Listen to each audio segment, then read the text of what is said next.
Boa noite a todos, bem-vindos. Boa noite também para quem... Boa noite, bom dia, boa tarde para quem está assistindo quem vai assistir, né, pelo canal do YouTube. Sejam bem-vindos também. Ai, gente, é sempre bom estar aqui, a primeira vez que eu venho este ano, né, o mês ainda não acabou, para a gente fazer aqui a leitura do Evangelho hoje. E pela nossa tradição aqui no AMA, a gente começa do começo. A gente começa da introdução, vai até o capítulo 28 e hoje a gente recomeça. Então hoje a gente vai fazer a introdução do Evangelho segundo o Espiritismo, né? Na semana passada e no último vídeo que está no canal, o Francisco falou muito sobre a importância, né, de estudar e não só ler o Evangelho, e eu peguei esse gancho aí da fala dele para enriquecer aqui o que eu tenho para falar sobre a introdução do Evangelho, né? É assim, geralmente os livros têm introdução e tem prefácio, né? Não é regra, mas quase todos têm. E a introdução de um livro é escrita em geral pelo seu autor e o prefácio não, né? E quem escreve o prefácio geralmente é alguém especialista no assunto, no tema que o livro trata. É geralmente alguém que manja muito, que é muito bom naquele assunto, né? E quem escreveu o prefácio aqui do Evangelho foi nada mais, nada menos que o Espírito de Verdade. Que aqui dentro da doutrina espírita, uns acreditam que é Jesus, se for a gente está garantido, porque especialista maior não tem, né, no tema do Evangelho.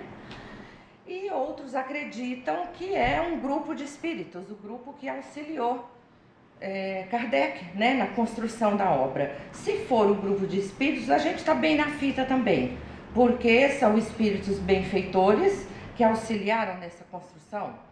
Vai ver, eles deram um grupo por nome, a gente não dá nome, né, para os nossos grupos hoje, eles podem ter dado um nome lá, o nosso grupo vai chamar Espírito de Verdade, né, pode ser. Não importa quem seja, o importante é a mensagem que é trazida aqui. Embora minha encomenda aqui é falar da introdução, o prefácio é curtinho e vale a pena a gente comentar. Porque um prefácio normalmente convida para a leitura. Porque é alguém que conhece muito aquele assunto e fala, ó, vem, pode ler que você vai gostar. E aqui no prefácio, os espíritos, eles vêm, o Espírito de Verdade escreve aqui de modo mediúnico, né, foi recebido, e ele diz assim, olha, se prepare, os espíritos vêm iluminar, jogar luz no seu caminho. Eles vêm, esta é a hora que está chegando. O que foi prometido está sendo entregue agora. A hora é chegada. É a hora de confundir os orgulhosos e é a hora de glorificar os justos. Então, este prefácio é um convite aos homens. E aqui ele diz, homens, unam-se. Deixem suas mãos tocarem a lira e unam suas vozes num único hino sagrado. E venham e digam, Senhor, Senhor, e entrareis no reino dos céus. Então, este prefácio colocado assim, eu não vou ler inteiro porque a gente tem pouco tempo, embora ele seja curto, mas aqui ele já traz para nós a importância da gente não ir direto lá no primeiro capítulo, que a gente precisa compreender, porque jogar luz no caminho significa que a gente precisa compreender o que foi mandado para nós. Jesus falou, eu vou mandar um Consolador, esperem que eu vou mandar o Consolador, ele mandou. Nós precisamos compreender isso. Então, para compreendermos, a gente precisa ler a introdução. Às vezes a gente começa a ler um livro e eufóricos, ansiosos, a gente pula. Quem aqui nunca fez isso, de pular a introdução do livro, que atire a primeira pedra. né? Às vezes é um livro técnico, você comprou por uma razão específica, você vai lá onde você quer e nem dá bola para a introdução. E eu vou dizer, no livro, nas obras de Kardec, isso é importante que você leia, porque aqui na introdução ele explica e o que ele traz é fundamental para a gente sustentar o que a doutrina espírita trouxe para nós e para a gente fugir dos dogmas que normalmente estão contidos aí dentro dos ensinamentos de Jesus. Então Kardec escreveu o Evangelho, foi o terceiro livro da obra dele, dos 5 livros. Primeiro ele escreveu o Livro dos Espíritos, que foi dividido em 4 partes. A primeira parte era das causas primárias e dessa parte ele aprofundou fazendo a Gênese. A segunda parte era do mundo espírita. Lá no Livro dos Espíritos, vocês vão folhear lá, vocês vão ver. A segunda parte, o segundo capítulo do livro é do mundo espírita. Então, desta parte, Kardec aprofundou e escreveu o Livro dos Médiuns. A terceira parte do Livro dos Espíritos é das leis morais. Então, desta costelinha, dessa parte do Livro dos Espíritos, Kardec aprofundou e escreveu o Evangelho segundo o Espiritismo. Logo, esta obra aqui trata da moral de Cristo, das leis morais, toda ela. Ele não fala o nome de uma religião aqui, e ele disse que se sentiu no dever de escrever essa obra, porque ao longo dos séculos, os ensinamentos de Jesus foram sendo obscurecidos com o surgimento de muitas religiões. Que todas as religiões cristãs têm um monte de coisa em comum, todas elas. Só que umas têm um dogma disso, a outra daquilo. Por quê? Porque não interpretam os evangelhos de uma forma mais racional e contextualizada como o Espiritismo faz. E a leitura do Evangelho, ela não é inteligível, ela é difícil. Não estou falando do Evangelho segundo o Espiritismo, porque ele está explicado, interpretado. Eu estou falando dos 4 Evangelhos do Novo Testamento. Então, uma palavra de Jesus em determinada religião vira uma lei, um dogma, só que sem a interpretação da realidade. Então, por exemplo, vai haver fogo e ranger de dentes. Para algumas religiões, esta é a definição do inferno eterno. Para o Espiritismo, revelado à luz dos espíritos, isso significa o sofrimento das provas morais, né? No processo de evolução. Cada encarnação, nós temos as nossas provas, as nossas expiações. Então, é uma simbologia. E isto a doutrina espírita traz para nós. Então, ela nos tira dessa dependência, dessa irracionalidade dos dogmas, das leis que não fazem sentido. Então, ele fala que o objetivo dele de ter escrito este livro é exatamente trazer a moral do Cristo interpretada à luz das revelações espirituais. Porque as religiões cristãs têm muita coisa comum. Muitas. Uma tem isso, a outra tem aquilo, mas não tem aquilo outro.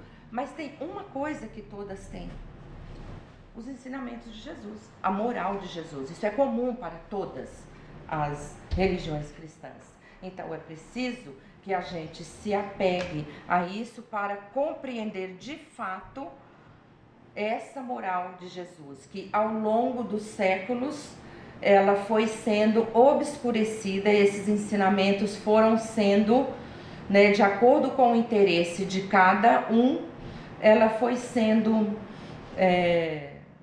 interpretada de modo diferente, não exatamente daquilo que ele estava realmente dizendo para nós, né? Então, ele dividiu a introdução em 4 partes. A primeira é o objetivo, que é onde ele conta o porquê que ele escreveu. Eu escrevi porque estava ficando tudo muito obscuro, então eu quero trazer a interpretação à luz do que os espíritos benfeitores superiores estão trazendo. Foi para isso que eu escrevi, para voltarmos a avaliar de verdade qual era essa moral que Jesus trouxe. Então, no objetivo, ele deixa claro nessa primeira parte, ela é longa, a introdução tem 26 páginas, mas Kardec foi tão generoso que ele dividiu de um modo que a gente pode ler aos poucos. Então é importante não pular a introdução, tá? Então, por isso ele foi dividindo desta forma. Então, ele não discute religião nenhuma, ele não discute dogmas, e ele diz: o espiritismo é para todos, é universal, é acessível. Qualquer pessoa pode aprender, não precisa ser teólogo, não precisa ser um doutor para compreender, porque ela traz a interpretação dos 4 evangelhos de modo palatável, de modo que a gente compreenda. A segunda parte da introdução é a autoridade da doutrina espírita. Ora, Kardec aqui explica para nós, que nos dá inclusive repertório para a gente quando conversa, porque a gente, quando estuda o espiritismo, quando a gente às vezes desmonta, né, algum argumento, algum dogma, alguma coisa, a pessoa fala: mas quem você pensa que você é para você falar isso? Então Kardec conta aqui na introdução como que a doutrina espírita foi construída. Então ele fala, primeiro, essa autoridade, ela vem de uma universalidade de espíritos, não vem de uma única pessoa. Porque você pode duvidar de milhões, você pode duvidar de um, de dois, mas de milhões. Ele reuniu respostas de mais de 1000 centros espíritas ao redor do globo e de milhares de médiuns através desses centros, milhares de médiuns. Então ele usou o princípio da concordância para construir a obra que ele trouxe para nós. Então ele usou um método que é um método que anda junto com um método de pesquisa e de ciência. Não é que a gente, quando fala de ciência, a gente pensa num cientista de avental branco, aqueles aparatos no rosto, né, um laboratório, fumacinha saindo. Ciência é uma palavra que vem do latim e significa conhecimento. Então, quando Kardec diz que a doutrina anda junto com a ciência, é porque ela busca conhecimento. E a gente usa a palavra ciência como conhecimento. Não usa? Que a gente fala assim, você já teve ciência de que as aulas começam dia 24 no AMA? Você já foi cientificada, Ana, que a aula começa dia 24? Você já teve ciência de que o projeto mudou, o modelo? Olha só como a gente usa, né, a palavra ciência como conhecimento, né? Você já teve conhecimento que as aulas começam dia 24? Então já te cientificaram disso? Então veja como é gozado, porque a gente usa e não observa que está usando, né? Então o espiritismo, ele anda junto com a ciência e ele é progressivo tanto quanto a ciência é. Conhecimento você vai buscando, você vai acumulando e você vai substituindo. A ciência da pesquisa faz assim, ela tem uma hipótese e ela vai buscar a validação ou não para a hipótese. Então, ela anda junto e ela é progressiva. Isso ele faz questão de falar. Que ela pode ser revista? Pode, a doutrina.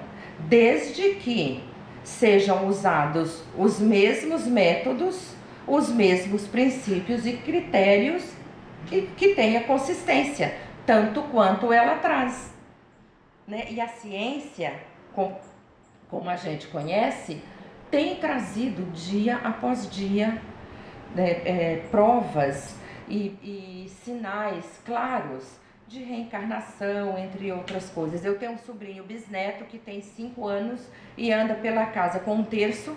Ele tem a própria Bíblia dele. Foram viajar conosco e ele falou com a mãe dele: você lembrou de pegar minha Bíblia? Ele tem 5 anos. Quando ameaçou, um carro freou bruscamente na frente do carro do pai, ele pegou a Bíblia e começou a rezar.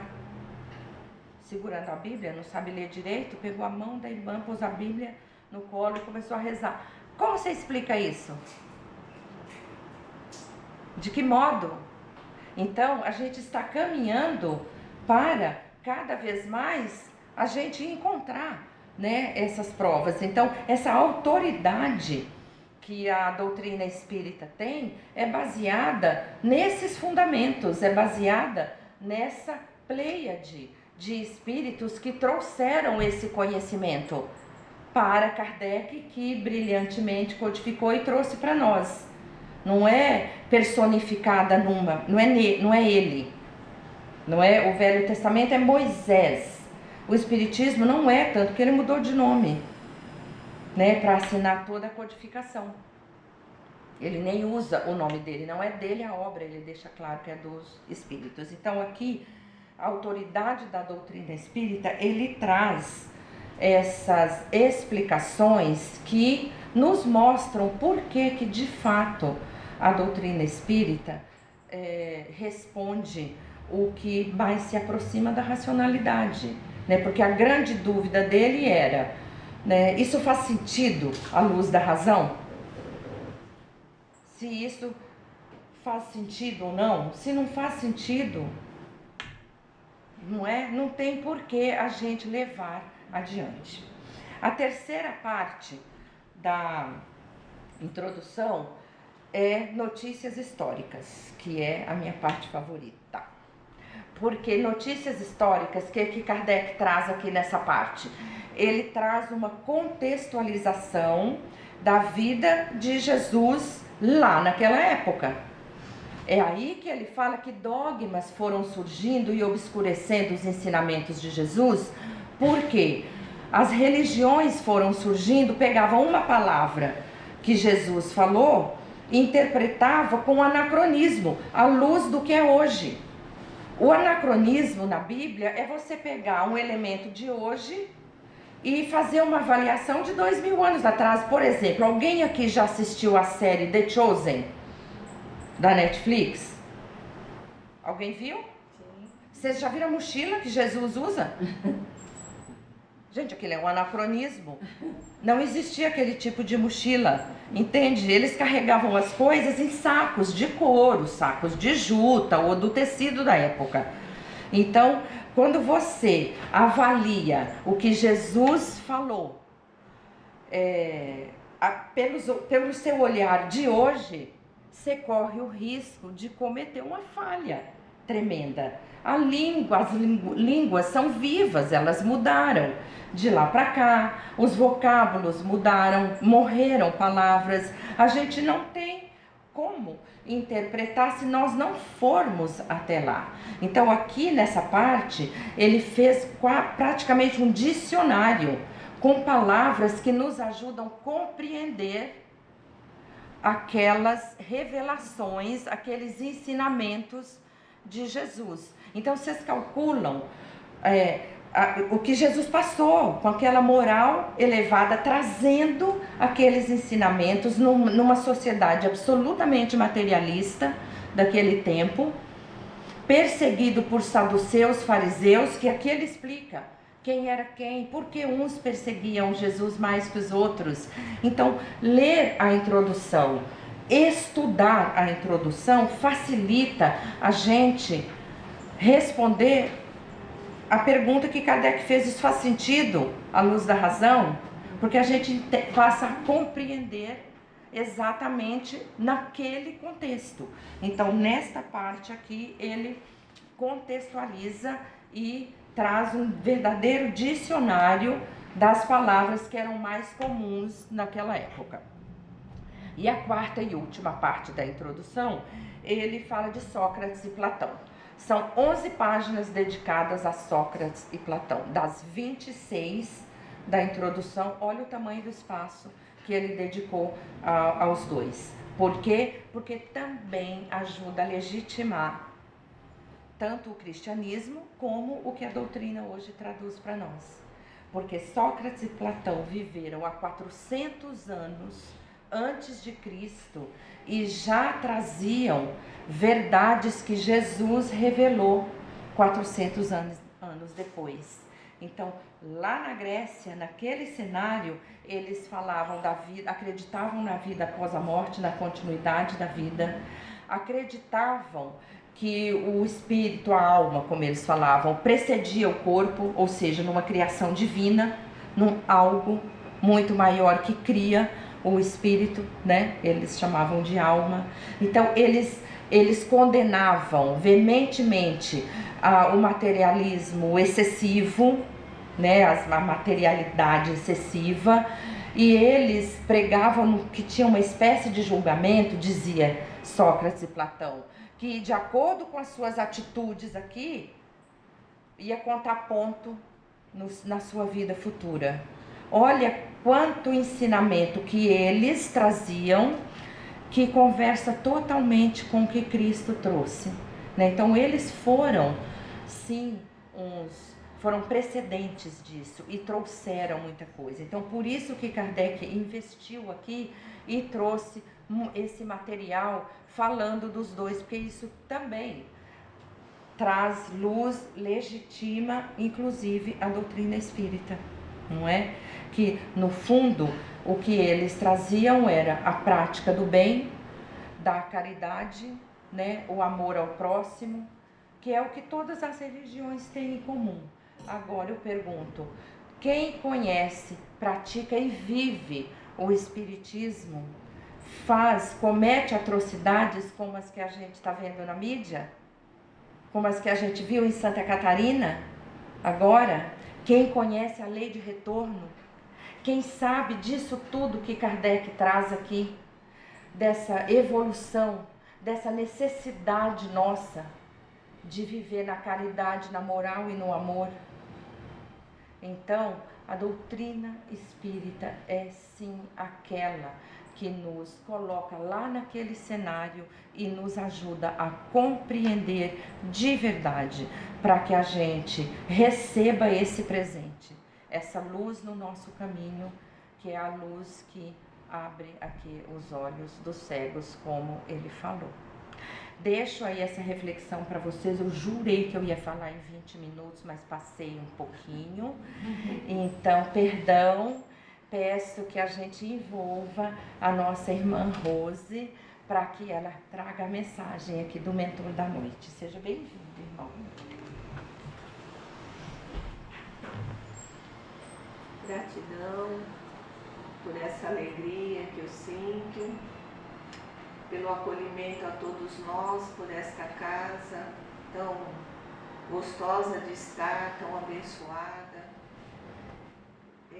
O início, né, do estudo do Evangelho. Vocês estão de parabéns, estamos todos aqui para iniciarmos mais um aprendizado e faço votos que todos possam estar presentes em todos os capítulos, né, que vamos estudar em todas as reuniões evangélicas, que vamos estudar capítulo por capítulo do Evangelho segundo o Espiritismo, decodificado por Allan Kardec, onde ele teve todo o amparo espiritual e também dos seus amados amigos e companheiros dedicados a trazerem um pouco ou muito de iluminação a todos nós, como foi prometido por Jesus, que ele enviaria o Consolador prometido. Eis ele entre nós, o Espiritismo bem estudado compreendido,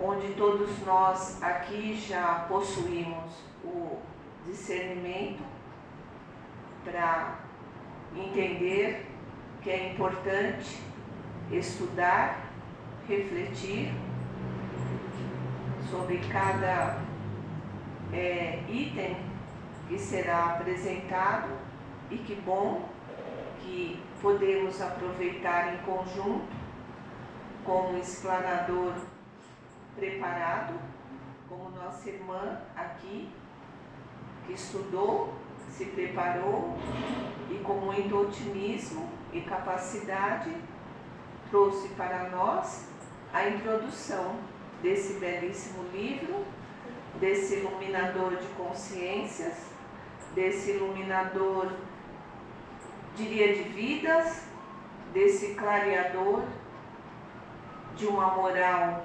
cristã que é infinita, porque cada vez que abrimos esse sagrado livro, eu posso dizer assim, que é um livro divino, que cada vez que abrimos, o nosso horizonte mental, ele amplifica o potencial que temos de compreender as leis divinas que nos regem, não só no planeta em que vocês estão inseridos, nós também, por compromissos de trabalho, por compromissos reencarnatórios, por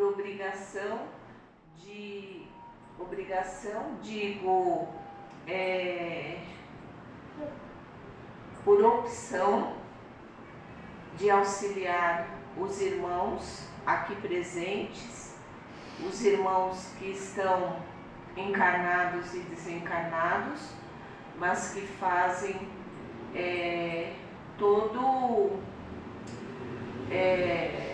o composto da humanidade. Nós somos aqueles que têm prazer em auxiliar. E aquele que tem prazer em auxiliar, ele se prepara.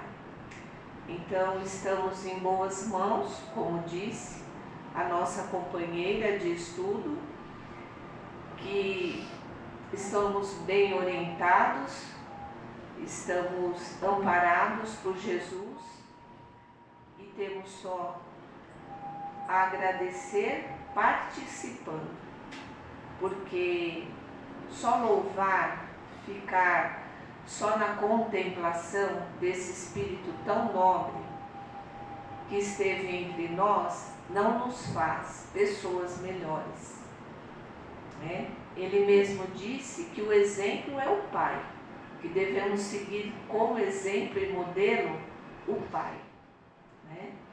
E ele se colocou e aceitou o título de mestre, e nós somos os alunos, os aprendizes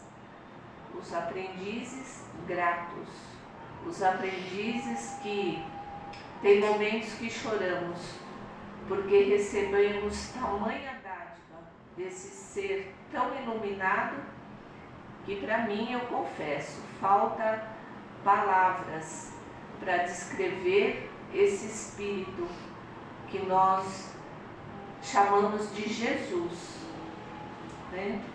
Que chamamos de Jesus, o Mestre, que esteve entre nós, porque eu participei também. Eu, como todos vocês, participamos.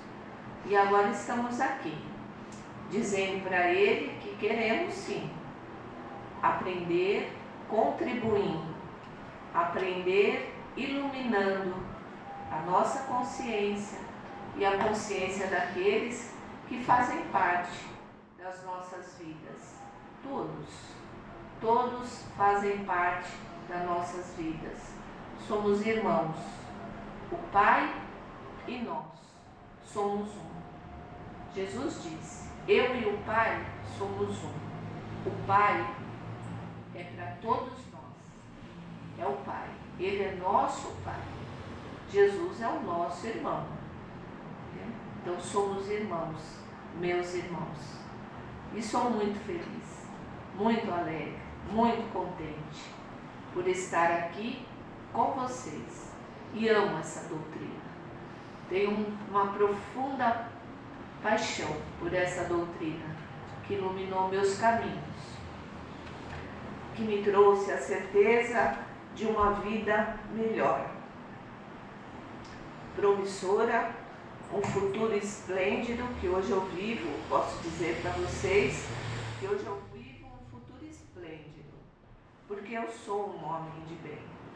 Eu sou um homem de bem e eu continuarei sendo, porque não há retrocesso, uma vez que entramos neste amplo universo de conhecimento da moral cristã. Sigam com boa vontade, com confiança, determinação, responsabilidade, ética, muito estudo, muita disciplina. Aqui, disciplina, disciplina, disciplina. Todos lembram de Chico Xavier, da sua disciplina. Nosso querido e saudoso e amado Chico Xavier, que também tem suas obras, né? Que trouxe várias obras. Evangelho, Doutrina Espírita, esses livros todos, biblioteca recheada, cursos iniciando, como foi falado aqui, cursos da Casa Iniciando, estão todos convidadas. Eu me permito a fazer esse convite, porque sou um membro da casa, tenho as minhas responsabilidades e convido a todos a estarem conosco, né? Iniciando, posso dizer esse ano? Posso dizer esse ano. Iniciando esse ano com essa maravilhosa doutrina, iluminando as nossas mentes.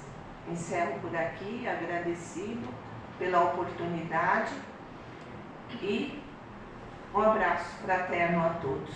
E muito obrigada a essa casa por estar para nós o tempo todo. Basta se conectar aonde quer que vocês estejam. Qualquer dificuldade, qualquer contratempo, qualquer angústia, dor ou sofrimento, momentos de alegria e fraternidade, conecte-se conosco, com esta casa. Ama, assistência mais amor. Grupo Espírita Fraterno, às ordens de todos vocês, meus queridos. Um beijo no coração de todos.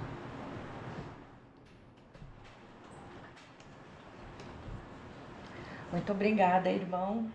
Que mensagem linda. Nós que agradecemos pelo que recebemos e agradecemos também pelas palavras relacionadas ao AMA. Nos deixa muito feliz e muito bom saber também que é um trabalhador aqui da casa. Muito obrigada. Então, nesse mesmo padrão vibratório, amigos, vamos nos manter por mais alguns minutos para ficar nessa conexão com o alto, agradecendo por estar aqui, agradecendo pelas palavras que recebemos.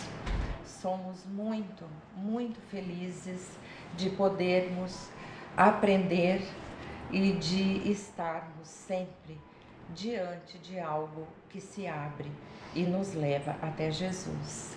Vamos neste momento dirigir uma breve vibração aos nossos irmãos encarnados, necessitados, doentes, aflitos, aqueles que estejam passando por um momento de aflição, de tristeza, de angústia.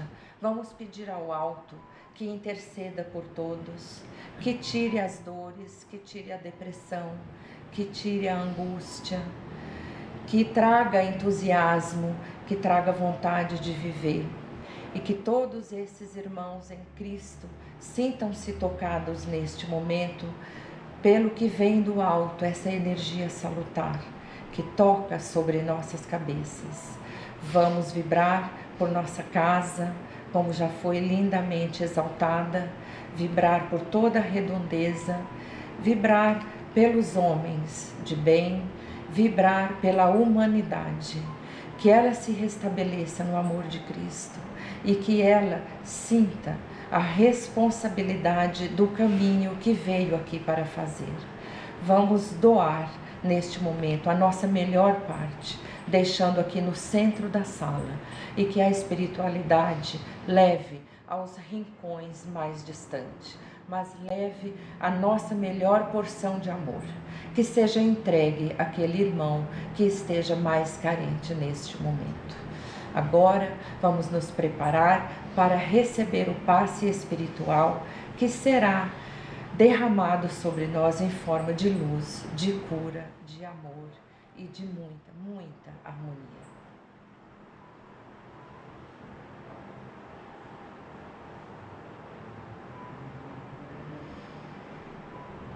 Graças a Deus. Então, assim, fortalecidos, felizes e muito bem, nós pedimos licença a quem nos assistiu, aos nossos benfeitores, nossos mentores. Pedimos licença para encerrar a tarefa da noite, orando, dizendo a oração linda que Jesus nos deixou. Pai nosso que estais no céu, santificado seja o vosso nome. Venha a nós o vosso reino, seja feita a vossa vontade, assim na terra como no céu. O pão nosso de cada dia nos dai hoje. Perdoa, Senhor, nossas ofensas, assim como nós perdoamos a quem nos tem ofendido. E não nos deixeis cair em tentação. Livra-nos, Senhor, de todo mal. Graças a Deus, graças a Jesus. Que assim seja.